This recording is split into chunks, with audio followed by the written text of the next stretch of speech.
For students with general learning disabilities, I think a good instructional strategy is to provide portfolio assessments as a way to monitor their learning.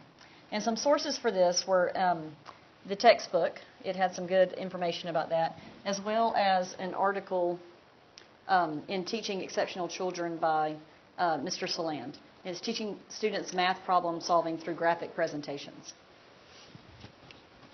So portfolio assessments are they're very authentic assessments because they give you a more accurate picture of what the student knows without being able to take a test well. And this can be for general education students as well as those that have a mild disability.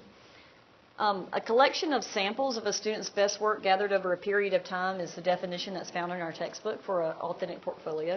And it's a way to show a mastery of IEP goals. Since the IEP is tailor-made for that student, the portfolio is also tailor-made toward that student.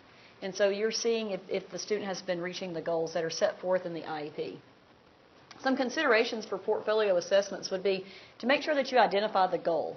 And those could come directly from the IEP.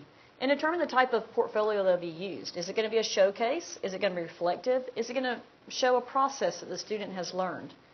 And you'd also want to establish procedures for organizing the portfolio, as well as choosing a range of authentic artifacts. You don't want the same type of example of the student's work. You'd like to see a range of their work.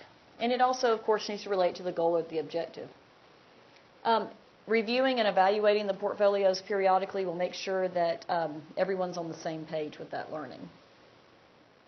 Some examples of work products that could be included in a portfolio would be audio recordings, oral reading samples, summaries of science experiments, poems, art projects, math worksheets.